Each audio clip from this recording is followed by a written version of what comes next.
Hey, welcome back everybody. I'm Lewis and this is Metal Lens Reviews. What's up? Hope you're all doing well. So, if this happens to be your first time here checking out my channel and you like what you see, then please do me that favor guys of like, comment, subscribe. Really helps me grow the channel and provide you guys with more content. So what are we doing? Well, we're back at it with a movie review, Immaculate.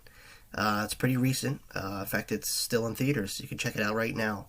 And before I go any further, there will be spoilers. I'm going to try and be vague, but at the same time not, There's a lot going on, and, I'm going to be clear as possible. So, if you haven't seen it, if you're thinking about it, maybe go check it out and then come and see this. Alright, I warned you. Okay. Alright, so anyway, Immaculate. Before I go on, though, I just want to talk about the director, Michael Mohan. I'm not that familiar. I know he did a Amazon Prime movie called The Voyeurs, which, given from the trailer, looks very creepy thriller. Definitely going to check that out, and I recommend you check it out too, especially if you liked Immaculate, if you've seen it already. But I think the star here, Sweeney, she does this character to the T. I really can't think of anyone else who would be good for this role. So good choice of casting. She does a phenomenal job, and yeah, if you've seen it, you know. If you haven't, you know her in other movies she's done and series she's done. Definitely check it out. Anyway, Immaculate. So it's this young lady. I don't think they give her age, but she went through like this horrible event. Cecelia, back at home in the States, pretty much. She, almost drowned, died, came back, and she took that as like a calling to God. So she wants to become a nun in Italy. So she travels from her humble home and back in the United States to Italy. And it's very difficult, at first. There's a language barrier. Now Italian, give or take, might be hard. I mean, if you know a little bit of, Latin, or why would you know Latin?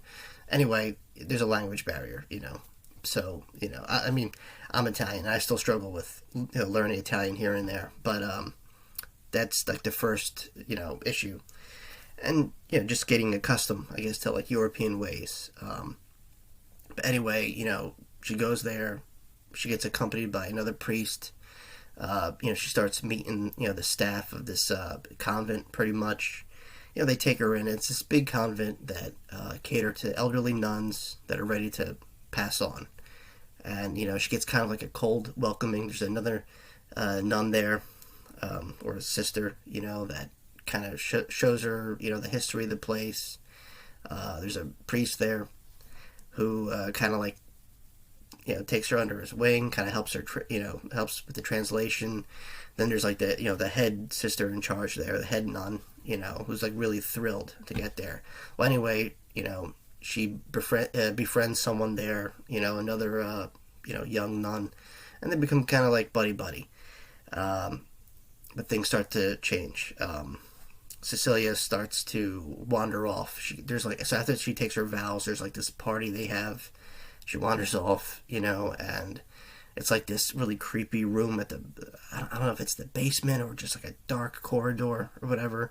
And there's this woman who I think is a nun too. She's like prostrated on the floor, and she's wearing like this red mask. So you don't see her face; you just see like this red, creepy mask. She runs into the head nun at that point.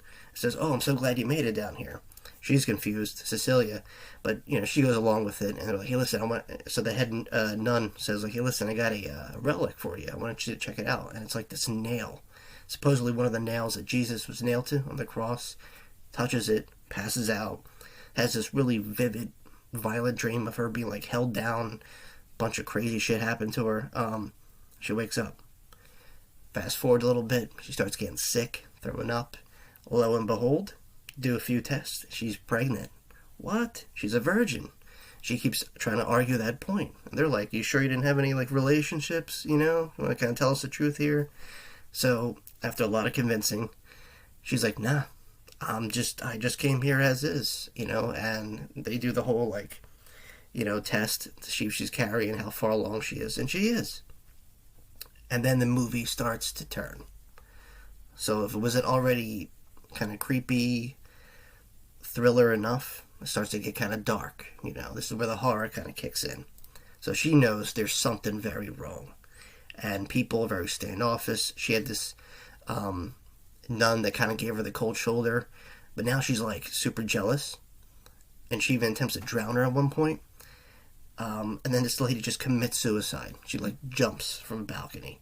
I'm obviously skipping scenes here and there. I would like to get all the juicy bits out. So it's broken down in like how far along she is in her pregnancy, and it's a slow burn kind of movie. But to say it's boring, it's kind of like in the vein of like Hereditary, Midsummer. So it tells a story, a long story, but there's a lot going on screen that keeps you interested. So there's a lot of mystery, and we find out that one of the priests, who kind of was trying to help her out, get her accustomed to the convent. He used to be like a geneticist, right? And wait till it gets weird. Now, like I said, go into this, I expected demons, possession, your normal go-to in these religious kind of horror movies. But no, we take a science kind of swing to it, which is interesting, right? So she knows right off the bat. She keeps having these weird visions. Something's very wrong, and she wants out. She'll do anything. She even acts like there's like trauma with the baby. She like kills a chicken, puts blood on herself to try and like leave, but they figure it out, and it just gets worse. She sees one of her friends that starts snapping out that she befriended during this journey, gets her tongue cut out, So something is very, very wrong. And at this point, she like goes full like crazy, and she literally, handles anybody, even despite her being like huge and pregnant at this point in the movie.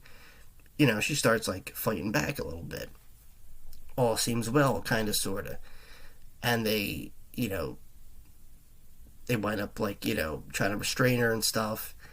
And at this point, she's like, I gotta get out of here. So, the priest that, tries to help her along, we at this point of the movie, we know his true intentions.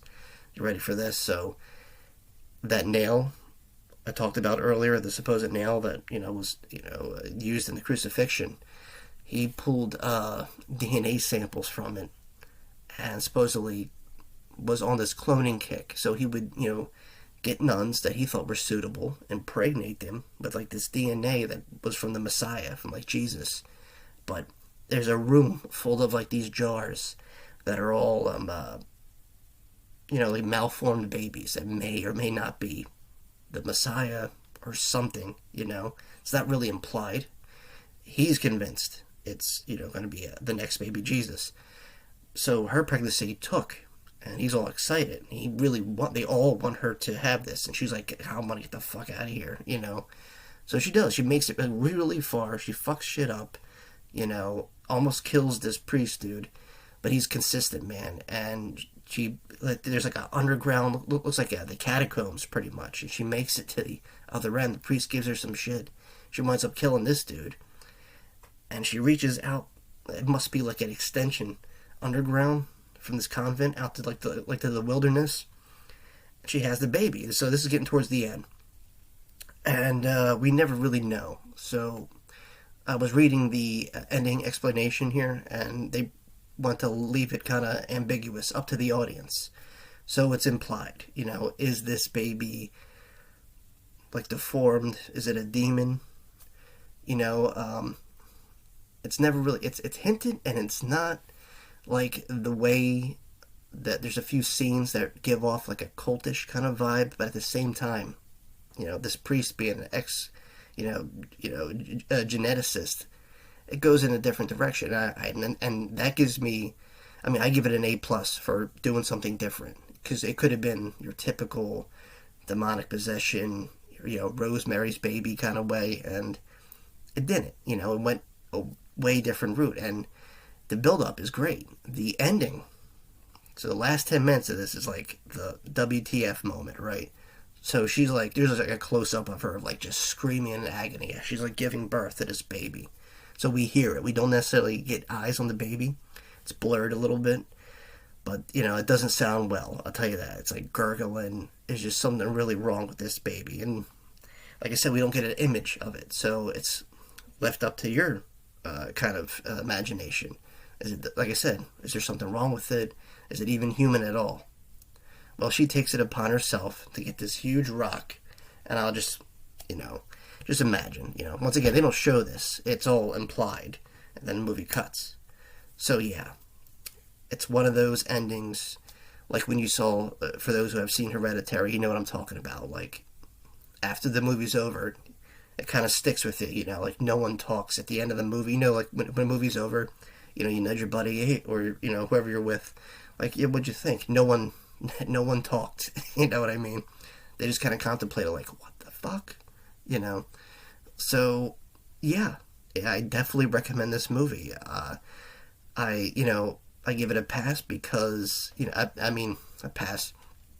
As in being excellent because, for it being original, that idea. I haven't seen that, With religious movies, the market is kind of saturated. You know what I mean? When it comes to movies, even though they're not necessarily religious, but they have the religious kind of in the background. Now you got films like, The Omen, The Exorcist, The Nun, all these kind of movies, some better than others. And then you have Immaculate here, which everyone in the cast, the direction, the locations, I thought it did justice. It was a great build-up. It had enough horror. It's not a blood and guts kind of film, but there's a lot of feeling of dread that puts you front and center. And that ending, man, that sold it for me.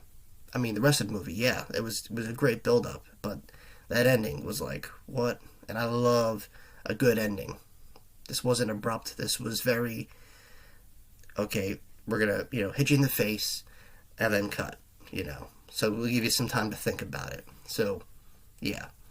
At the end of the day, I think Immaculate is a good choice. If you want to, in a market that's flooded with movies right now. I mean, obviously, we got Doom 2, which was a masterpiece. But if you're looking for something horror, this is the year, guys. I've seen a lot of indie flicks, and while I don't necessarily count this as an independent film, it had that feel to it. But yeah, still remarkable. I thought it was a great selection for a genre film. Even if you're not into religious horror movies, it stands out enough to keep your interest. And like I said, that ending is very, shock value. So definitely check it out. We got a lot of stuff coming up. We got, the first Omen. At some point, we got, like I said, we still got Dune 2 playing. So, I mean, we got a lot of stuff to pick from. Late Night with the Devil, which is another, it's an indie horror film about a talk show host whose night goes to complete hell, literally. So, 2024 is looking like the year of horror, and I couldn't be thrilled. In a Violent Nature, which looks like a great slasher film with the point of view of the serial of the killer. Yeah, it's going to be a good year, and this is no exception.